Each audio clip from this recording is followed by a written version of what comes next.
Good morning. Class 12 subject maths अपने अभी जो रनिंग चैप्टर चल रहा है, चैप्टर नंबर 4 सारणी के डिटरमिनेंट चल रहा है। कल तक अपन ने 4.2 के कुछ क्वेश्चन अटेंड किए थे, उसके बाद के जो क्वेश्चन है अब अपन देख रहे हैं। क्वेश्चन नंबर 4.2 आरबीसी बुक है, उसका जो 4.2 का क्वेश्चन नंबर जो 6 है, 6 में आपको गिवन है डेल्टा जो है इस सारणी का, इस सारणी का क्या करना है, मान ज्ञात करना है। इसमें given find the value of the given determinant, इस डिटरमिनेंट की वैल्यू निकालें। अब देखो वैल्यू निकालने के लिए एक तो जो मेथड है, सबसे पहले अपन रो या पंक्ति की या रो या कॉलम के साथ सॉल्व कर ले। लेकिन यदि अपन गुणधर्मों का यूज करें तो गुणधर्म का क्वेश्चन यदि जब यूज करते हैं तो क्वेश्चन इजी वे से जल्दी आंसर देता है। इसमें देखते हैं, देखो गुणधर्म की सहायता से इसको मैं सॉल्व कर रहा हूं। डेल्टा की वैल्यू आपको गिवन है, तो इसमें देखो डेल्टा की वैल्यू फाइंड करनी है आपको। तो डेल्टा इज इक्वल टू, अब अपन गुणधर्म यूज कर रहे हैं। सबसे पहले ये देख रहा हूं मैं, देखो यहाँ पर जो C1 कॉलम है इसमें देखो 0 इंटू ए स्क्वायर लिख ले तो ए स्क्वायर इसका मतलब ए स्क्वायर कॉमन आ जाएगा। यहाँ इसको 0 इंटू बी स्क्वायर करें तो इस कॉलम से बी स्क्वायर कॉमन आ जाएगा और इस कॉलम से क्या आ जाएगा, सी स्क्वायर कॉमन आता है। तो मैं पहले कॉलम से तो ए स्क्वायर ले रहा हूँ, दूसरे से बी स्क्वायर लेना हो, तीसरे कॉलम से क्या ले रहा हूँ, सी स्क्वायर। पीछे क्या जाएगा, ए स्क्वायर इंटू 0, तो ये तो 0 बच जाएगा। यहाँ पर क्या बच जाएगा, बी बच जाएगा और यहाँ क्या हो जाएगा, सी। इसके बाद यहाँ से बी स्क्वायर कॉमन लिया तो ये बच गया ए, ये 0 और बी स्क्वायर कॉमन लिया तो यहाँ क्या हो गया, सी। इसके बाद सी स्क्वायर कॉमन आया तो यहाँ बच गया ए, यहाँ बच गया बी और यहाँ बच गया 0। क्या किया अपन ने, तीनों कॉलम से, यहाँ से इस कॉलम C1 से ए स्क्वायर, यहाँ से बी स्क्वायर और यहाँ से सी स्क्वायर को अपन ने कॉमन ले लिया। इसके बाद में देखो इसमें यहाँ पर अब कॉलम नहीं, अब रो की बात कर रहा हूँ। इस रो R1 में इसको 0 इंटू यदि ए लिख लूं तो ये ए तीनों में से कॉमन आ जाएगा। R1 में से ए कॉमन आ रहा है, R2 में से 0 इंटू बी से बी कॉमन आ जाएगा, R3 में से क्या आ जाएगा, सी कॉमन। तो उसको मैं एक बार ले रहा हूँ, delta is equal to A square B square और सी स्क्वायर। तो बाहर है रो 1 से मैं कॉमन ले रहा हूँ ए, रो 2 से बी और रो 3 से क्या ले रहा हूँ, सी कॉमन ले रहा हूँ। तो पीछे क्या बचेगा आपका 0, ए बाहर आ गया तो 1 और 1, यहाँ पर बी बाहर आ गया 0 1 और ये 1 1 और 0।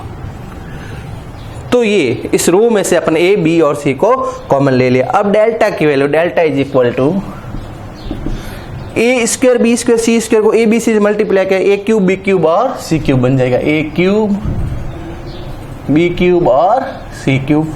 पीछे क्या है आपके पास 0 1 1 1 0 1 और 1 1 0। अब आप इसको इस सारणी को सॉल्व कर ले। इस सारणी को सॉल्व करेंगे तो क्या मिलेगा, delta is equal to A cube B cube C cube into 0 into something क्या होगा, 0 माइनस ऑफ 1 तो 0 माइनस 1 प्लस माइनस, यहाँ पर माइनस लगता है, माइनस 1 इंटू 0 तो 0 माइनस 1 0 माइनस 1 प्लस 1 इंटू ये क्या जाए 1 माइनस 0 1 माइनस 0। अब इसके बाद में delta is equal to A cube B cube C cube into ये 0 इंटू समथिंग 0 में और माइनस 1 को माइनस 1 से किया प्लस 1 हो जाएगा और 1 को 1 से किया तो 1, तो क्या आ गया 2। तो डेल्टा इज इक्वल टू 2 को बालिए 2 ए क्यूब बी क्यूब और सी क्यूब। इसका मतलब इस क्वेश्चन में इस वैल्यू जो डेल्टा है, डेल्टा को अपन इस तरह से कॉमन लेके वैल्यू निकाल, डेल्टा की वैल्यू क्या मिलेगी 2 ए क्यूब बी क्यूब और सी क्यूब कॉमन लिया और आंसर निकाल दिया। तो इस दिए गए जो सारणी का जो मान है delta is equal to 2 A cube B cube और सी क्यूब होगा। ठीक है,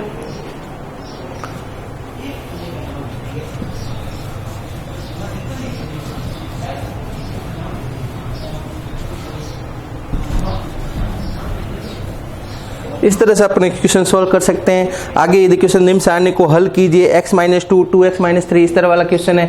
इसमें भी अपन क्या करेंगे, R1 को यदि R2 को चेंज कर ले, इस तरह से चेंज करें कि अपन अधिकतम 0 बन जाए या संख्याएं छोटी हो जाए। तो R2 को अपन R2 माइनस R1 यूज कर लें, फिर R3 में से R1 डाउन कर लें और इस क्वेश्चन को सॉल्व करेंगे तो शॉर्ट फॉर्म में आ जाएगा और फिर उसका आंसर फाइंड कर लेंगे, कोई दिक्कत नहीं उसमें। उसके बाद में अपन क्वेश्चन नंबर जो है 8 देखते हैं।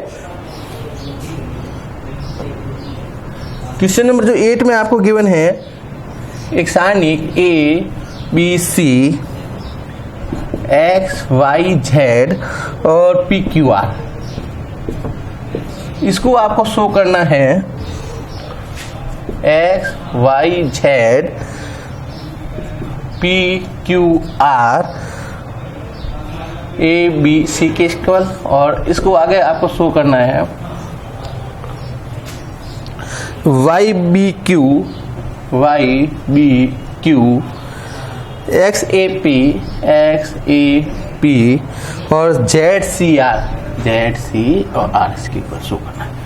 ये आपको इस तरह से क्वेश्चन नंबर 8 आरबीसी बुक का दे रखा है। ये जो लेफ्ट हैंड साइड में एबीसी एक्स वाई जेड और पी क्यू आर, इसको पहले इसमें शो करना है और इसी को चाहो तो कंटिन्यूस आगे इसमें शो कर देते हैं। तो सबसे पहले अपन लेफ्ट हैंड साइड ले रहे हैं, लेफ्ट हैंड साइड। इसमें आप डिटरमिनेंट गिवन है A B C X Y Z और पी क्यू आर।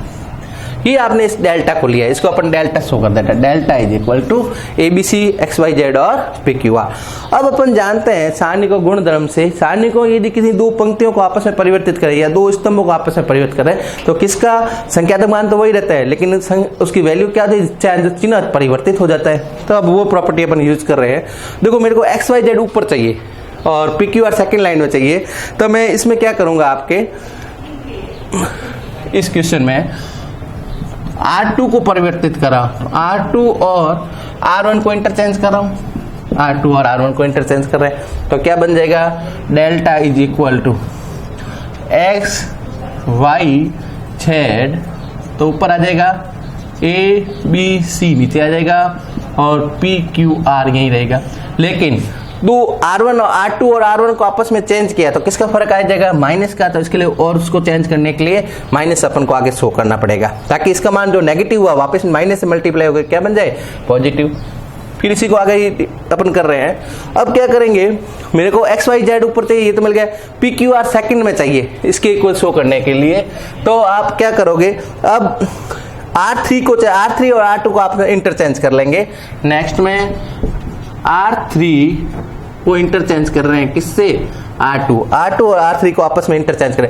अब इंटरचेंज करेंगे तो वापस किसका फर्क आ जाएगा, माइनस का, और ऑलरेडी माइनस है तो माइनस माइनस क्या हो जाएगा, plus. Delta is equal to minus minus plus हो रहा तो मैं प्लस शो कर रहा हूं, और यहाँ पर एक्स वाई जेड ऐसे ही पी क्यू आर ऊपर आ गया, पी क्यू आर, और ए बी सी यहाँ आ जाएगा थर्ड में, ए बी और सी।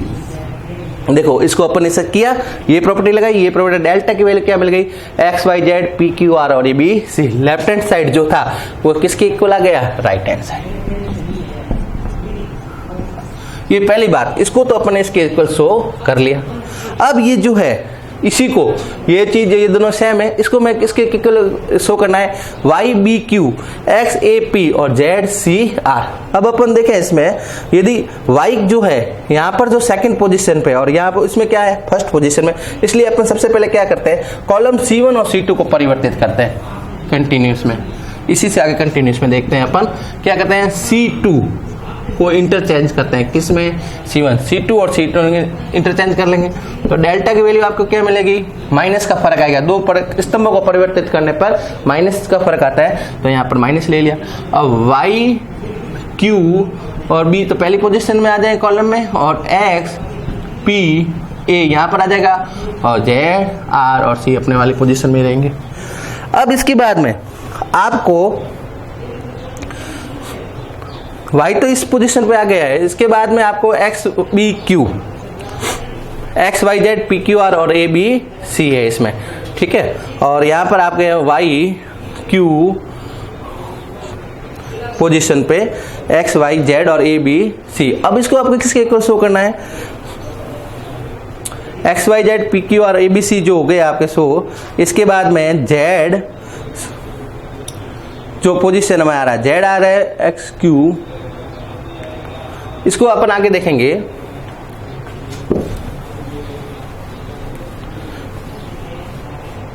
डेल्टा इज इक्वल टू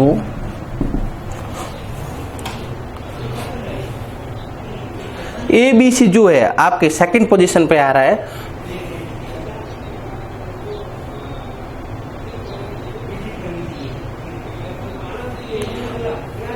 अब अपन यदि इसकी पंक्तियों को स्तंभ में पंक्तियों को चेंज कर ले तो डेल्टा इज कोई फर्क नहीं आता है, तो डेल्टा इज इक्वल माइनस आपके ऐसे ही x Y z y x z, इसकी जो है R1 और पंक्तियों को स्तंभ एक्स वाई जेड को तो मैं यहाँ पर आपके वाई एक्स जेड, इसकी जो आपकी रो 1 है उसको मैं किस में कन्वर्ट कर रहा हूँ, कॉलम में कर सकते हैं। समस्त पंक्तियों को स्तंभ में और स्तंभ को पंक्तियों में चेंज करने पर सारणी के मान में कोई परिवर्तन नहीं आता है। तो ये माइनस तो ऐसे ही रहा, एक्स वाई जेड ये जो है कॉलम में आ गया, Q P R, Q P और आर ये सेकंड कॉलम बन जाएगा, और बी ए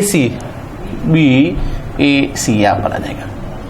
अब अपन देख रहे हैं क्या उस तरह से है, y तो आ रहा है, x आ रहा है, z आ रहा है, लेकिन b सेकंड पोजीशन पर, b a c second position पे आ रहा है, तो इसलिए और चेंजिंग करने पड़ेगा। इसमें कॉलम C3 और C2 को अपन क्या करते हैं, इंटरचेंज कर लेते हैं। C2 और C3 इसको क्या कर लेते हैं, परिवर्तित कर लेते हैं। तो डेल्टा इज इक्वल टू, जब दो कॉलम को परिवर्तित किया जाता है तो सारणी का चिन्ह वापस क्या होता है, परिवर्तित हो जाता है। तो माइनस और माइनस माइनस क्या हो जाएगा, प्लस, तो आगे आ जाएगा प्लस, और ये क्या हो जाएगा y x z, ऐसे ही ये पोजीशन यहाँ पर आ जाएगी b a c, और यहाँ पर हो जाएगा आपका q p और r।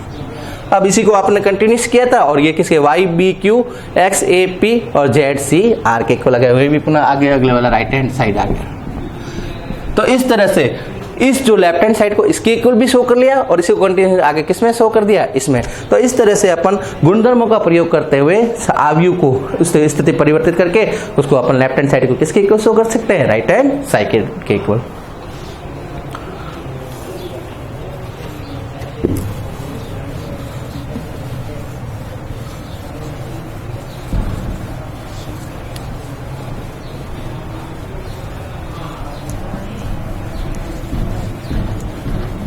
ठीक है, तो बहुत इजी वे से इस तरह अपन क्वेश्चन सॉल्व कर सकते हैं। इसमें क्वेश्चन नंबर 8 जो इस तरह से हो गया। क्वेश्चन नंबर 9 जो है b प्लस सी, सी प्लस ए प्लस बी इस कॉलम में दे रखा है, इसको ए क्यू बी क्यूब और सी क्यू के इक्वल शो करना है। तो इसमें भी अपन प्रॉपर्टी यूज करके सबसे पहले अपन यदि इन तीनों को ऐड कर ले तो R1 को चेंज करेंगे, R1 plus R2 plus R3 में चेंज करेंगे, तो ऊपर एक फैक्टर बन जाएगा a प्लस बी प्लस सी। तो उस फैक्टर को अपन बाहर ले लेंगे, रिमेनिंग में अधिकतम 0 बना के फिर उसको अपन सॉल्व कर लेंगे। तो इस तरह से अपन को सॉल्व हो जाएगा, कोई क्वेश्चन दिक्कत नहीं उसमें। इसके बाद में आपके जो क्वेश्चन जो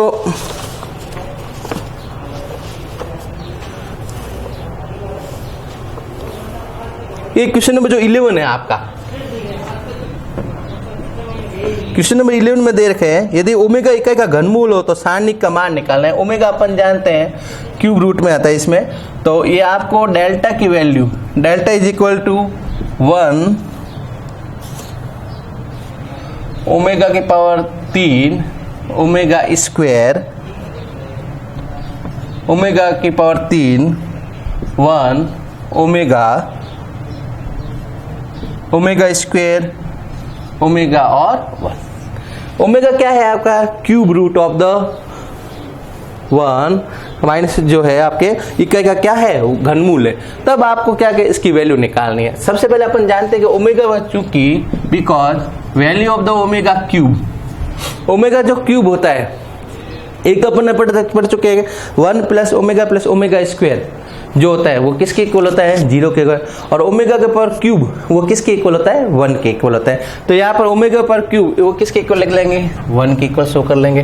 तो डेल्टा इज इक्वल टू ये आपके हो जाएगा 1 ओमेगा स्क्वायर, और ये आते 1 और ये क्या हो जाएगा ओमेगा, और यहाँ पर ये ओमेगा स्क्वायर ओमेगा और 1। इसके बाद में ये चीज ध्यान रखनी, इसके बाद में अपन क्या कर सकते हैं, इसको यदि सॉल्व जल्दी करना है तो अपन R2 में से क्या डाउन कर दें, R1, या R1 को R2 में से माइनस कर लेते हैं। मैं R1 को परिवर्तित क्या कर रहा हूँ, R1 minus of R2, R1 में से क्या घटा रहा हूँ R2। तो delta is equal to 1 minus 1 0 में, 1 माइनस 1 0 में, और ओमेगा स्क्वायर माइनस क्या हो जाएगा ओमेगा, तो omega square minus of omega. इसके बाद 1 ऐसे ही 1 और ओमेगा आपके ऐसे ही, और ओमेगा स्क्वायर ओमेगा और 1 ऐसे ही। अब अपन प्रथम पंक्ति जो है इसकी सहायता से इसको सॉल्व कर लेते हैं। तो 0 इंटू समथिंग 0 में गया, 0 इंटू समथिंग 0 में गया, इसकी पावर, तो डेल्टा इज इक्वल टू ये प्लस का ही होता है ओमेगा स्क्वायर माइनस ओमेगा, इसको छोड़ा तो पीछे क्या बच गया आपका 1 ओमेगा स्क्वायर और ओमेगा। अब इस सारणी को सॉल्व कर दे 2/2 वाली, omega square minus omega, 1 into omega क्या हो गया ओमेगा हो गया, माइनस ये क्या हो गया, ओमेगा स्क्वायर। इसको मल्टीप्लाई कर लेते हैं अपन, ओमेगा पावर 2 और ओमेगा, तो क्या आ जाएगा, ओमेगा की पावर 3। फिर ओमेगा स्क्वायर को ओमेगा की पावर 4 से, तो माइनस ऑफ ओमेगा की पावर 4। फिर ये माइनस माइनस हो जाएगा, ओमेगा स्क्वायर हो जाएगा, और माइनस माइनस प्लस ओमेगा की पावर क्या आ जाएगी, 3 हो जाएगी। ओके, इन दोनों को खोल लिया अपन ने। अब अपन जानते हैं ओमेगा की पावर 3 है, उसकी वैल्यू क्या होती है, 1 होती है। तो यहाँ पर वापस पुट कर लेते हैं अपन, delta is equal to omega की पावर 3 1 माइनस ओमेगा की पावर 4 है, तो इसको ओमेगा की पावर 3 इंटू ओमेगा लिख सकते हैं, ओमेगा की power 3 into omega plus minus की जगह ओमेगा स्क्वायर ऐसे ही, और प्लस ऑफ ओमेगा की पावर 3 को क्या लिख लेंगे, 1 लिख लेंगे। ओमेगा की पावर 3 को अपन ने 1 से शो किया, तो delta is equal to 1 plus 1 तो क्या हो गया 2 माइनस ओमेगा 1 प्लस 1 ये ओमेगा की पावर 3 तो 1 हो गया, 1 इंटू ओमेगा क्या जाएगा, ओमेगा माइनस, और ये क्या जाएगा, ओमेगा का स्क्वायर। ठीक बात है, 1 और 1 तो 2, ये ओमेगा पर 3 1 में चला गया, तो minus of omega minus omega, और ये माइनस ओमेगा स्क्वायर ऐसे ही। अब अपन क्या करते हैं, डेल्टा इज इक्वल टू 3, यहां पर 2 दे रखा है, अपन जानते हैं 1 plus omega square, 1 plus omega square, उसकी वैल्यू किसके इक्वल होती है, 0 के इक्वल। 1 प्लस ओमेगा स्क्वायर किसके होता है, 0 के इक्वल। तो इसमें अपन क्या करते हैं, डेल्टा इज इक्वल टू 2, एक ऐड कर रहा हूं और एक ही मैं माइनस कर रहा हूं। ठीक है, ऐसा कर सकते हैं, माइनस ओमेगा स्क्वायर, 1 जोड़ा 1 घटाए, तो वो ठीक ऐसा कर सकते हैं। तो delta is equal to 2 plus 1 तो क्या हो गया 3, माइनस कॉमन ले लेते हैं, तो 1 प्लस ओमेगा प्लस क्या हो जाएगा, ओमेगा स्क्वायर। तो delta is equal to 3 minus, और 1 प्लस ओमेगा स्क्वायर किसके इक्वल, 0 के इक्वल। तो यहाँ पर अपन इसकी जगह क्या रख देंगे, 0, तो 3 माइनस 0 क्या आ जाएगा, 3। तो इसका मतलब इस जो डिटर्मिनेंट जो ओमेगा के फॉर्म में गिवन है, तो इसके जो आंसर क्या होगा, ओमेगा की वैल्यू क्या आ जाएगी, 3 के इक्वल, या ओमेगा क्या है, इकाई का घनमूल। इस तरह से अपन दिए गए सारणिक को सरल कर सकते हैं।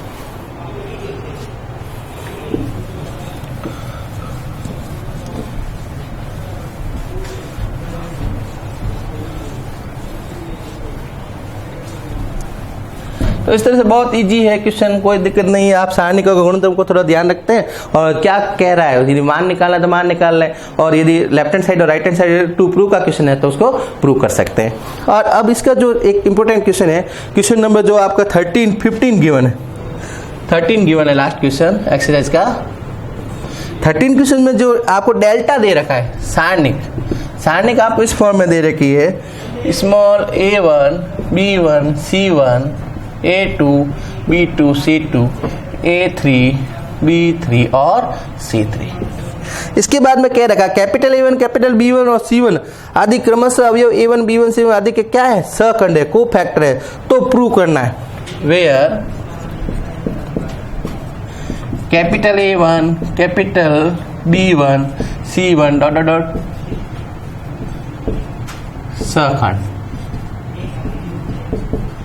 इन अवयवों के क्रम, अगर A1 किसका सहखंड है, स्मॉल a1 का, B1 किसका है, स्मॉल b1 का। इसी तरह मान लो कि कैपिटल B2 है, तो कैपिटल B2 स्मॉल b2 का क्या है, सहखंड है, को फैक्टर है, f ऑफ 1 1 जो अपन रिप्रेजेंट कर रहे थे। तो अब आपको ये शो करना है, टू प्रूव, क्या शो करना है, डेल्टा स्क्वायर जो किसके इक्वल होना चाहिए, A1 B1 C1 A2 B2 C2 A3 B3 और C3 के। आपको डेल्टा स्क्वायर की जो वैल्यू है वो किसके इक्वल है, A1 B1 C1 A2 B2 C2 और A3 B3 C3 के इक्वल शो है। अब आपको शो करना है। अब अपन क्या कर रहा हूं, माना लेट एक डेल्टा 1 में ले रहा हूं। डेल्टा 1 क्या है, इनके सहखंडों के सारणिक, प्रत्येक अवयव के जो को फैक्टर है, प्रत्येक अवयव का जो को फैक्टर है उसकी मैं एक डिटरमिनेंट 3/3 का ले रहा हूं। माना कि डेल्टा 1 जो है वो आपका A1 B1 और C1 है, A2 B2 और C2 है, A3 B3 और C3 है। कैपिटल A1 B1 C1, जहाँ A1 B1 C1 क्या है, स्मॉल a1 का कोफैक्टर, स्मॉल b1 का कोफैक्टर, स्मॉल c1 का कोफैक्टर, ये दूसरे का कोफैक्टर और थर्ड लाइन का कोफैक्टर है। ये मैंने एज्यूम किया। अब मैं क्या कर रहा हूँ, ये प्रूव करने के लिए डेल्टा को मैं मल्टीप्लाई कर रहा हूं, किससे, डेल्टा 1 से, जहां डेल्टा तो क्या है, दी गई सारणिक है, और डेल्टा 1 क्या है, सहखंडों की सारणिक। तो वापस पुनः लिखते हैं इसको, delta is equal to small a1 b1 c1, a2 b2 c2 और a3 b3 और c3। इसका मल्टीप्लाई कर रहा हूं मैं, determinant capital A1 b1 c1, a2 b2 c2, a3 b3 और c3, इन दोनों को मल्टीप्लाई कर रहा हूं। तो मल्टीप्लाई करूंगा तो लेफ्ट हैंड साइड में तो अपने क्या है, डेल्टा इंटू डेल्टा 1, और यहां पर मैं मल्टीप्लाई किससे कर लेता हूं, रो इंटू रो से कर लेता हूं, रो इंटू रो से। तो रो इंटू रो से मैं करूंगा, इसको यहां ले लेते हैं अपन, रो इंटू रो से मैं इसका प्रोडक्ट कर रहा हूं। तो आपको मिलेगा delta into delta 1 is equal to, अब देखो A1 B1 और C1, इस रो का मैं इसी रो से मल्टीप्लाई करूंगा तो क्या आएगा, A1 capital A1 plus B1 capital B1 और प्लस C1 और कैपिटल C1। ये अपने क्या होता है, किसी एलिमेंट को उसकी संगत सहखंडों से मल्टीप्लाई कर देते हैं तो वो उसका क्या मिलता है अपन को, आपको सारणिक की वैल्यू मिलती है। ठीक है, तो अपन A1 का A1 से प्लस B1 का B2 कैपिटल B1 से और C1 का कैपिटल C1 से मल्टीप्लाई करेंगे तो ये वैल्यू आपको डेल्टा मिल जाएगी। ये अपन पढ़ चुके हैं, A1 का संगत अवयवों का आपस में, संगत अवयवों का उसके किसी भी पंक्ति के अवयवों का उसके संगत सहखंडों से मल्टीप्लाई करने पे उस सारणिक की वैल्यू प्राप्त होती है। तो इसका जब इससे मल्टीप्लाई हुआ तो आपको डेल्टा मिल जाएगा। इसी का जब दूसरे अवयवों के सहखंडों से मल्टीप्लाई, A1 का A2 से मल्टीप्लाई हो रहा है, B1 का B2 से और C1 का C2 से, जब अन्य पंक्ति के अवयवों के सहखंडों से मल्टीप्लाई कर देता है तो अपन को क्या मिलती है, A11 का f ऑफ 2 से मल्टीप्लाई, A12 का f ऑफ 2 से और A13 का f ऑफ 2 से मल्टीप्लाई कर देते हैं तो अपन पढ़ चुके उसकी वैल्यू क्या होती है, 0 होती है। तो यहाँ पर ये वैल्यू क्या हो जाएगी, 0 और ये वैल्यू भी 0, इसका इससे मल्टीप्लाई करेंगे होते 0। अब इस लाइन का इससे मल्टीप्लाई करें अन्य पंक्ति के सहखंडों से तो ये वैल्यू इसकी और इसकी वैल्यू क्या हो जाएगी, 0, तो इसको अपन 0 में डालेंगे। इस लाइन का इससे करेंगे तो A2 capital A2 plus B2 capital B2 और C2 का कैपिटल C2, इसका मतलब उसके सहखंडों से, खुद की सहखंडों से मल्टीप्लाई हो रहा है तो इसकी वैल्यू किसकी इक्वल आ जाएगी, डेल्टा। और थर्ड वाली जो वैल्यू है इसकी, क्योंकि अलग से ये 0 जगह, इसी वजह से इसका 0, ये भी 0 और ये क्या आ जाएगा, डेल्टा। तो ये 0 0 और डेल्टा उस सारणिक का मान। अब अपन ये जो है वो क्या है, आपका त्रिभुजाकार अवयव है तो इसकी वैल्यू अपन जानते हैं, delta into delta 1 is equal to क्या हो जाएगा, तीनों का मुख्य विकर्ण का अवयव का मल्टीप्लाई होता है तो डेल्टा की पावर क्या हो जाएगी, 3। ठीक है, अब ये इधर डेल्टा की पावर 3 है और इधर डेल्टा है तो पावर हट जाएगी आपके, तो डेल्टा 1 इज इक्वल टू, ये कितने में जाएगा 2, तो डेल्टा स्क्वायर। और यही अपन को शो करना था, आपको जो क्वेश्चन में से होता है, डेल्टा स्क्वायर की वैल्यू किसकी इक्वल है, डेल्टा स्क्वायर की वैल्यू किस, A1 B1 C1 A2 इसके इक्वल आने दे, तो delta 1 delta square, left hand side को इधर लेते हैं, delta square is equal to delta 1 के, और जहां पर डेल्टा 1 अपन ने किसको एज्यूम किया है कि इसके सहखंडों से बने सारणिक को, A1 B1 C1 A2 E2 C2 A3 B3 और C3।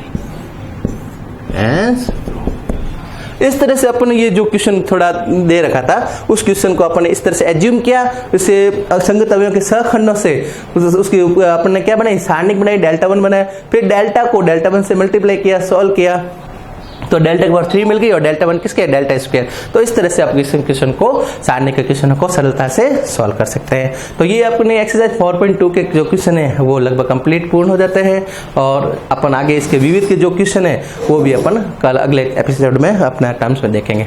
ठीक है, ओके, थैंक यू।